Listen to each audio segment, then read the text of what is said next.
Hey buddy, and welcome to Swedish Black Metal Times. This time on Vinyl Monday we have not only the vinyl, but we also have CD and tape. This is from 2018, the debut album by Voodus, a Swedish black metal band of melodic style.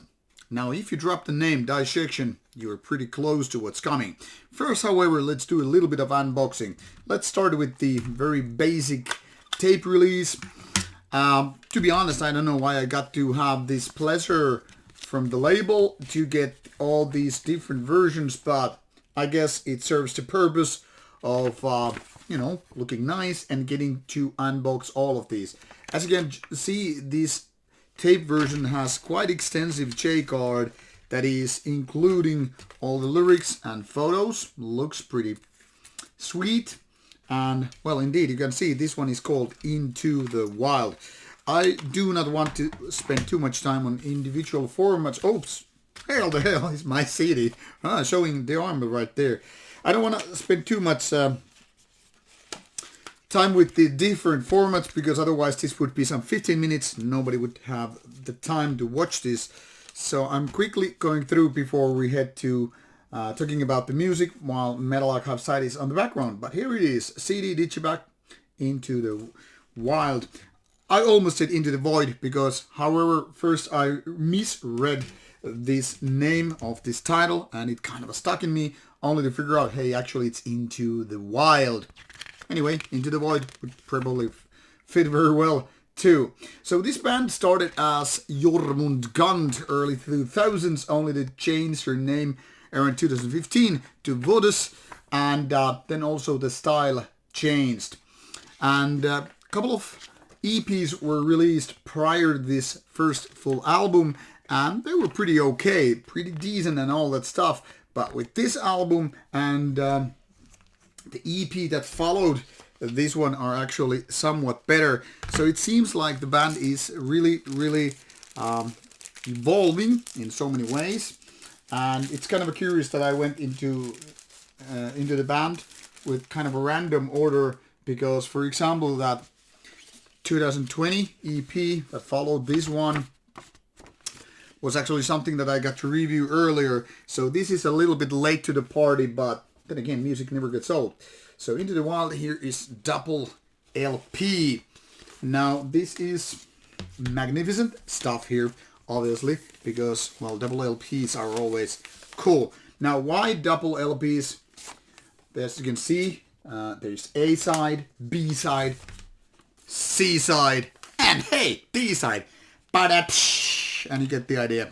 Jokes aside, pretty basic black vinyl. Not gonna open it more than that because, well, you probably already know how vinyl looks like. But let's take a look at this cover. Pretty cosmic vibe, if you think about it. I'm not exactly sure what this is all about. Maybe this is the wild cosmos they're talking about. And because this just happens to be gatefold LP. Here you can see the lineup with some fire on the background. You can see all the liner notes here and all that stuff, even the endorsements. And inside you will find also lyrics and something else. And if, in case you didn't know, this is me unboxing this for the first time. For review purposes, I was using the CD version, so I didn't have to ruin anything that might be inside, and it was also a mystery opening for me as well. But what seems to be here is a poster. Once again, nice work by Shadow Records, putting a lot of effort into the format. As you can see, nice Voodus format poster with the album title here. So all in all, pretty cool CD, tape and vinyl versions. Vinyl version being, of course, my favorite one for rather obvious reason. But here we have this Metal Archive site for the band in question, and there's the whole discography present. The only one which I haven't heard yet to this day is that split album in 2021. But all the other ones, Night Queen, Serpent Seducer, Savior, Into the Wild, and then again this Open the Otherness EP, which I mentioned earlier, are something that I've gotten to review over the years. And As such, I think I know at least a little bit how the band has progressed. And I could say, indeed, those two first EPs were quite interesting, but still kind of a work in progress. And with this album and On the Otherness EP, I think the band took a little bit of a step up. And this one runs for 60 minutes, the only full album so far by the band.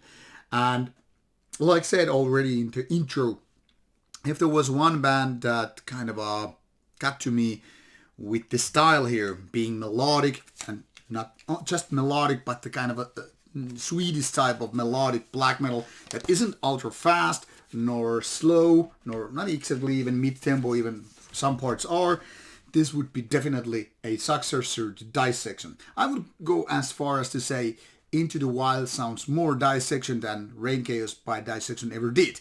So there is that. Now, some of these melodies are totally great. They are really brilliant, beautiful, and interesting and catchy. Some of them, then again, which kind of figures out, you know, with 60 minutes of an album, are kind of a fillers. They are not the worst kind of fillers, however. That is, they are not actually weak tracks and such.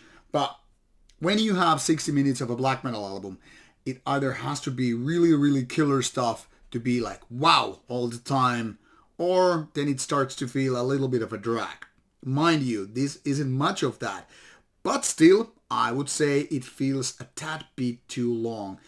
Not because the songwriting is necessarily bad, because it's not, but because of the fact that 60 minutes is a lot to swallow on one go. And that's where you get all these filler ideas. Like, as if there were like these opposite elements to these greater ones. So you have this kind of a nice ones, which are the weakest ones, and then you have these great ones, which then again result as good one overall. But like I said, 60 minutes is a bit too much, because unless you're really going for a 10 out of 10 album, which unfortunately this is not, it starts to feel like less could have been enough. But then again, that is also the beauty of vinyl format. It's so easy to just listen to one side or maybe one vinyl and only come back later on, so you don't feel that much like, having swallowed too much. CD, you probably don't do that. I mean, if you do, it kind of feels like you're betraying the whole release and the band if you're just, listening half of it. With tape, it's once again easier to just go with one side first and then another side. So I guess it's a little bit format dependent also. This might sound like a little bit like bullshit excuse, but all I'm saying, because I grew up with tapes, I've listened to vinyl, and I listened to plenty CDs over the years. And just saying, when you go from one side, start with one side and just finish it, there is no this excuse feeling like, hey, I'm just putting this on pause for the time being. But with CD, it kind of feels like that. Anyway, overall, very good production. The melodies come out nicely and crisp, clear, and all that stuff. Can't really say I would improve it any possible ways. I think it fits this band perfectly. The raspy vocals are pretty good. They could be more aggressive, they could be more evil, they could be more inhuman. But I don't know, they fit this band very, very well. So the only negative side, if we can even call it that, is that maybe there's just a little bit too much of the same style. But overall, good album, and I think people who love Dissection should fucking check this out. I say fucking check this out because I love Storm of the Lights band, and there are lots of pointers here and there, melodies, which then again remind me of that album. Not as good, but like I said, better than Reinkaos. So here you have it. This is Rauta's Vinyl Monday, but as you can see, this is also available on tape format and CD. So pick the one you like the most or whatever fits your listening pleasure and check it out. Thanks for being here on Rauta. Looking forward to your comments and all. Bye bye.